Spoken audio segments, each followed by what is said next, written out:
Bologna-Inter, una trasferta molto insidiosa prima di volare a Madrid per affrontare l'Atletico nel ritorno degli ottavi di finale di Champions League. Si gioca a Bologna su un campo complicato dove il Bologna ha perso soltanto una partita quest'anno alla prima giornata e poi 11 vittorie e 2 pareggi. Un campo dove Inzaghi, da allenatore dell'Inter, ha perso 2 volte su 2 contro un Bologna che quest'anno, plasmato da Thiago Motta, ci ha già fermati all'andata a San Siro, lo ricorderete, un 2-0 rimontati fino al 2-2 e poi addirittura in Coppa Italia siamo stati eliminati ai supplementari proprio da questa formazione. E oggi, senza dubbio, devo dire, subito dopo l'Inter, che è praticamente perfetta, il Bologna è appunto la squadra più in forma di questo campionato. Ci sono diverse novità per quanto riguarda l'Inter, tra ritorni dagli infortuni, possibile turnover, possibili sorprese di formazione da parte di Inzaghi. Allora, come sempre, a grande richiesta, riproponiamo il nostro format in cui andiamo a condensare in pochi minuti quelle che sono le probabili formazioni, appunto, le chiavi tattiche della gara e in generale la presentazione di questa partita. Ben ritrovati allora, amiche e amici passioni interisti, in questo nuovo episodio di oggi. Vi invito, se non l'avete ancora fatto, a lasciare un mi piace e ad iscrivervi al canale. Mi raccomando, clic subito sul tasto iscriviti, così non vi perdete neanche uno dei nostri contenuti che vi portiamo ogni giorno. Come sempre, per presentare la partita Bologna-Inter, in questo caso partiamo dal momento di forma delle due squadre. Parto dal Bologna che, come detto, è in un grandissimo momento, non in un grande momento, perché dopo un pareggio sono arrivate 6 vittorie consecutive, come non accadeva addirittura dagli anni 60, e nell'ultima giornata di campionato hanno anche ribaltato l'Atalanta partendo da una situazione di svantaggio, e in questo momento il Bologna, con il 13° monte ingaggi di questa Serie A, è meritatamente, devo dire, al quarto posto in classifica con 4 punti di vantaggio sulla quinta, quindi in piena zona Champions League, con ottime possibilità di andare, di qualificarsi alla prossima Champions League, considerando anche che grazie al ranking l'Italia potrebbe avere con ogni probabilità 5 squadre nella nuova Champions League. È una squadra costruita molto bene, devo dire, con tanti buoni giocatori sicuramente. Per me però c'è molto anche di Thiago Motta, molta mano dell'allenatore in questi risultati ed in questa squadra. La partita contro l'Atalanta, per me è stata anche un po' l'emblema da questo punto di vista, anche perché è un po' la più recente contro un avversario in uno scontro diretto, e devo dire che la percezione che ho avuto io nel guardare la partita è che, come singoli, come giocatori, i valori dell'Atalanta si vedevano, sono superiori, almeno questa è l'impressione che ho avuto io. Poi però, con un paio di accorgimenti tattici a gara in corso, il Bologna meritatamente ha ribaltato l'Atalanta e se l'è portata a casa. Bravo quindi Thiago Motta, che se mi devo giocare un euro sul suo futuro, probabilmente vedo la panchina della Juventus. Giustamente in tanti stanno facendo tantissimi complimenti a questo Thiago Motta, cosa che invece dall'altra parte su Inzaghi, almeno alcuni giornalisti, almeno certa stampa, per me fatica ancora a riconoscere i meriti di questo allenatore, che con l'Inter ha vinto 12 partite su 12 nel 2024, ha portato l'Inter in vetta a qualsiasi tipo di classifica possibile a livello europeo, e si prepara ad affrontare questa partita finalmente con un po' di ritrovata abbondanza, perché ad eccezione di Quadrado e di Sensi tornano praticamente tutti a disposizione. Acerbi e Thuram li abbiamo già visti contro il Genoa, Frattesi sta bene ed è a disposizione, ma la grande notizia è chiaramente quella relativa ad Hakan Çalhanoğlu, perché anche Çalhanoğlu è disponibile, torna disponibile dopo i problemi muscolari ed è subito schierabile addirittura, anzi consideriamo che la vicinanza con la partita di mercoledì, che a livello di importanza credo sia probabilmente, se non la più importante della stagione, poco ci manca, credo che comunque porterà questa vicinanza a dover fare delle rotazioni. Inzaghi ci ha un po' abituati a questo e qualche calcolo, quindi in vista di mercoledì, andrà fatto. Secondo me però non saranno dei calcoli come tanti pensano, cioè chi si aspetta un turnover totale per preparare al meglio l'Atletico Madrid, per me rischia di rimanere un po' sorpreso, viste le notizie che stanno emergendo, e nel momento in cui sto registrando non abbiamo ancora tutti i dettagli precisi dopo l'ultimo allenamento prima della partita, ma a sensazione, annusando un po' con un po' di telefonate che abbiamo fatto in queste ore,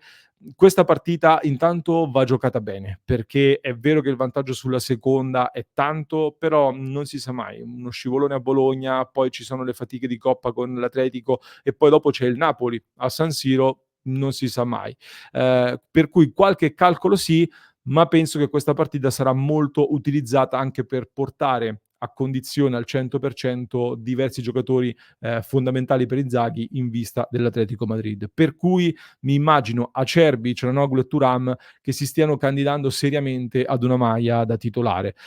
Qualche dubbio in più ce l'ho magari su Çalhanoğlu che visto che Inzaghi comunque difficilmente ha schierato un giocatore subito titolare al rientro dall'infortunio, però Çalha è un giocatore un po' diverso dagli altri, ha un'importanza un po' diversa e attenzione perché potrebbe magari fargli fare i primi 45 minuti e poi sostituirlo. Visto tra l'altro che soprattutto Inter e Bologna si incastrano tra loro in un modo particolare a livello di caratteristiche. L'Inter è una squadra che parte molto forte e ha costruito tanti dei suoi punti, quasi tutti forse nel primo tempo. Dall'altro lato invece il Bologna è una squadra che viene fuori alla lunga nei secondi tempi anche. Ha guadagnato 15 punti da situazioni di svantaggio in rimonta, sono veramente veramente tanti. Quindi la partita potrebbe protrarsi, bisognerà stare attenti dentro tutti i 95 minuti, eccetera, eccetera, e quindi non mi sorprenderebbe magari vedere un Inzaghi che manda in campo questi tre e non solo, e poi fa dei cambi nel secondo tempo e questi sono un po' i vantaggi delle 5 sostituzioni. Per il resto, per quanto riguarda la probabile formazione, quindi Sommer in porta, Bissek è in vantaggio in questo momento, se la sta giocando con Pavard lì in difesa insieme ad Acerbi e Bastoni che appaiono abbastanza confermati, quindi Darmian o Dumfries sulla fascia destra centrocampo è ancora un ballottaggio molto aperto, Carlos Augusto a sinistra per far rifiatare Di Marco, centrali allora dicevo Barella e Mkhitaryan probabilmente faranno degli straordinari, ci saranno ancora, con Çalhanoğlu appunto più di Aslani lì in mezzo. In attacco c'è poi un bel dibattito perché Thuram sta scalando molto e potrebbe essere quasi certo in questo momento di scendere in campo dal primo minuto per mettere ancora minuti e poi magari fare una staffetta e andare in panchina. Lautaro Martinez a questo punto potrebbe partire dalla panchina perché è vero che insegue il record di marcature, però nell'ultimo periodo forse un pochino appannato, è sembrato nelle ultimissime partite un po' di prendere fiato in vista dell'Atletico potrebbe fargli bene. E la tentazione di Inzaghi su cui stava lavorando sembrava poter essere proprio Arnautovic, che è un ex di questa partita, un rapporto anche particolare con Thiago Motta, quindi poteva essere sfruttato anche lui con le sue caratteristiche più da centravanti, più di prima punta di peso. Però, come dicevo anche in settimana, c'è finalmente un Alexis Sanchez in uno stato di forma veramente molto buono, il miglior Sanchez di questa stagione sicuramente. Tra poco c'è poi la sosta per le nazionali da cui facciamo gli scongiuri, speriamo che torni al meglio e non come al solito. Ecco, però questo momento di massima forma di Alexis Sanchez sfruttiamolo al massimo e Inzaghi pare che ci stia pensando, quindi Thuram con Sanchez potrebbe essere la coppia d'attacco titolare. Nel Bologna invece c'è stata un po' di pretattica perché parlando di Ferguson hanno detto che era un po' acciaccato, non si sapeva se avrebbe giocato oppure no. In realtà pare stia bene, è stato convocato e credo quindi che sarà dal primo minuto già in campo Ferguson, che è uno dei giocatori più importanti di questa squadra. Sulla formazione del Bologna c'è ancora qualche dubbio quindi da decifrare, però lo disegniamo di base come un 4-3-3, anche se poi lo vedremo è molto diverso, gioca una squadra in maniera molto diversa. Comunque Skorupski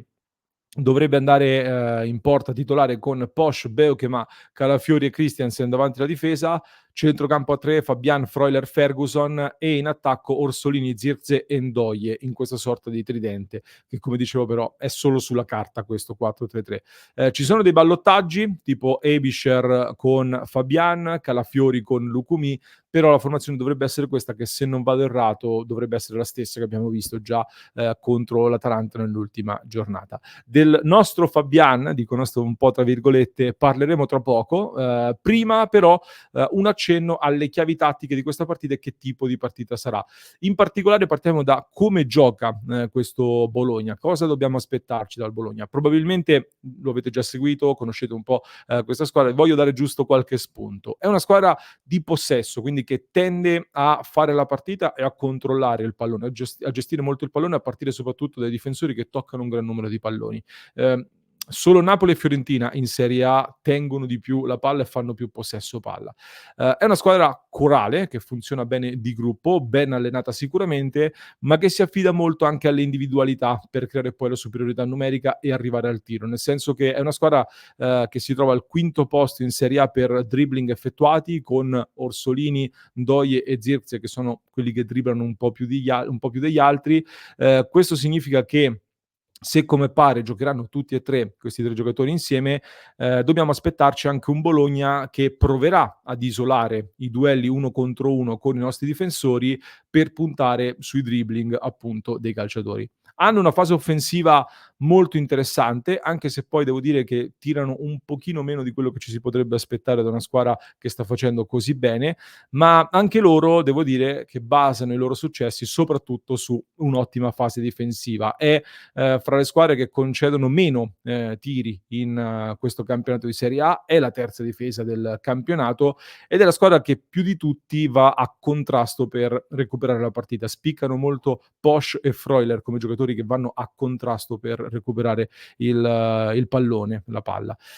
Mentre c'è da dire che perdono diversi duelli aerei, quindi, credo che sia tra le ultime squadre in Serie A per duelli aerei vinti, per cui sui colpi di testa invece possiamo avere un'arma da sfruttare a nostro vantaggio. I giocatori chiave sono senza dubbio Ferguson, che citavo già prima, un centrocampista di inserimento molto bravo, che riesce ad andare bene al tiro e con il fiuto per il gol, e ovviamente credo in copertina ci sia inevitabilmente Zirkzee che gioca da centravanti, da 9, ma fa anche un po' il 10 di fatto, un 9 e mezzo probabilmente come giocatore, perché sicuramente sta migliorando le sue doti da finalizzatore, ma è soprattutto un giocatore di fantasia, di movimento, che favorisce il dialogo con i compagni e i movimenti per favorire gli inserimenti da dietro, e quest'anno sta avendo un'esplosione davvero, davvero enorme. Ci sono poi tanti altri ottimi giocatori, Orsolini che si candida per la nazionale, Ndoye che secondo me sta crescendo, molto veloce, palla al piede da tener d'occhio,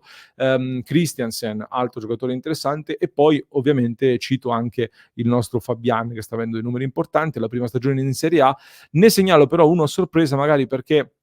nell'ultima gara anche Salma Kers è stato un giocatore molto importante. Parte dalla panchina, però è uno che riesce a dare un'impronta alla partita in pochi minuti, un altro giocatore bravo nel dribbling, che mette anche tanta intensità e che potrebbe venirci a sporcare le linee di costruzione e diventare fastidioso. Come stile di gioco il Bologna si schiera in una maniera poco leggibile, tendenzialmente inizialmente si leggeva come un 4-2-3-1, ma in realtà a partita in corso è una squadra che è molto diversa. Per come lo vedo io, in fase difensiva si schierano con una sorta di 4-1-4-1, cioè Freuler a centrocampo che rimane abbassato davanti alla difesa, e quindi si vanno a creare 2 linee molto strette, molto basse, con un mediano davanti a questa difesa a fare da schermo e complicare i tentativi di passare per vie centrali. In fase offensiva invece molto spesso il Bologna si converte in una sorta di 4-2-4, mantenendo 2 centrocampisti bloccati davanti alla difesa, comunque poi quando c'è bisogno di alzarsi si alzano, però alzando gli esterni e portando un centrocampista ad aggiungersi agli attaccanti. Di solito è Fabian oppure Ferguson, all'occorrenza uno dei due comunque va ad aggiungersi a Zirkzee lì in mezzo, con Orsolini e Ndoye che quindi andrebbero larghi, e in questo modo cercheranno di sovraccaricare la zona centrale, quindi di far trovare il nostro Acerbi magari con 2 uomini da marcare. Poi cercano di creare in generale comunque delle situazioni di superiorità numerica in attacco, creando poi tanto movimento. Per cui le nostre mezze ali dovranno essere sicuramente molto attente a leggere gli inserimenti dei centrocampisti e non solo, e dietro in fase difensiva mi aspetto un Inter che si dovrà disporre bene a 5 per avere sempre un uomo in più almeno rispetto all'attacco del Bologna. Quindi credo che l'Inter farà una partita in cui cercherà di partire forte con un ritmo molto alto, o almeno dopo alcuni momenti di studio cercherà di alzare un po' il ritmo, perché è un po' la caratteristica di questa squadra e di questa Inter. Non dovrà farsi prendere secondo me dalla fretta e dalla voglia di buttarsi in avanti, perché lo abbiamo imparato anche a nostre spese contro questo Bologna. Quando la squadra si allunga e in campo aperto, questo Bologna ci va a nozze, anche nei recuperi palla e verticalizzazioni immediate. Quindi Credo che bisognerà accettare dei momenti in cui il Bologna fa possesso palla e poi, visto che sulle fasce, se loro si mettono con un 4-1-4-1, avranno 2 uomini su entrambe le fasce, no, mi aspetto da quelle parti tanto traffico, quindi fasce un pochino intasate, rischia secondo me di diventare una partita sporca sulle corsie e non semplicissima. Quindi aggiungere della qualità in mezzo e sulla tre quarti con Sanchez e Thuram che possono venire incontro, a dialogare, può rivelarsi una scelta molto saggia, con Thuram che solitamente fa un pochino più la prima punta di movimento e Sanchez che da rifinitore può favorire i suoi inserimenti alle spalle dei difensori, può essere una scelta saggia per avere quindi più palleggiatori, più giocatori di tocco lì in quella zona, anche se mi viene un po' il dubbio che forse così potremmo essere un pochino spuntati in area di rigore, serve sicuramente un Thuram molto lucido, però può essere anche una buona occasione per favorire un Carlos Augusto che si aggiunge molto bene di corsa, anche Mkhitaryan che deve ritrovare un po' di lucidità sotto porta e anche un Barella che secondo me è in un grande momento, anche a livello di inserimenti e non solo. A proposito poi di gran momento, avevo detto che avrei parlato anche di Fabian, Giovanni Fabian che è un centrocampista classe 2003, cresciuto nell'Inter, che l'Inter ha ceduto al Bologna per 5 milioni la scorsa estate nell'ambito di quell'operazione che ha portato Arnautovic all'Inter. L'Inter ha mantenuto però un'opzione per riacquistarlo a 12 milioni di euro nel 2025, cioè non quest'estate ma la prossima. È una pratica comunque comune che serve, diciamo, per far sì che la squadra a cui tu dai il tuo calciatore sia incentivata comunque a valorizzarlo per guadagnarci. Se glielo dai solo in prestito, magari potrebbe anche dire non sto a valorizzare un giocatore per un'altra squadra. E le cose effettivamente comunque stanno andando bene, stanno andando in questa direzione, visto che Fabian ha dovuto seguire tutto il percorso di apprendistato con Thiago Motta. All'inizio giocava veramente poco, ora però è da considerare a tutti gli effetti un titolare di una squadra che sta andando in Champions League di fatto. E Fabian è stato 6 volte titolare nelle ultime 7 partite del Bologna, in cui sono arrivati, come detto, un pareggio e 6 vittorie di fila. 2 volte ha giocato da ala destra, quindi anche in posizione avanzata, in qualche momento anche da falso 9, da attaccante. 4 partite da titolare, la giocate da mezzala, e in queste ultime partite sono arrivati 2 gol e 2 assist forniti per i compagni. Altri 2 gol li aveva fatti prima, quindi è già a quota 4 gol e 2 assist alla prima stagione in Serie A. È un giocatore che secondo me in Serie A sta confermando un po' quello che aveva fatto vedere, soprattutto inizialmente in Serie B con la regina di Pippo Inzaghi, tra l'altro. Un giocatore da una struttura fisica importante, sicuramente, con doti di inserimento e soprattutto feeling con il gol, che non è mai banale. È un giocatore che si trova spesso dove succedono le cose. E questa è una dote che in pochi hanno e che quindi va sicuramente valorizzata. Ora, è ancora presto per parlarne in ottica Inter, lo riacquistano oppure no, però direi che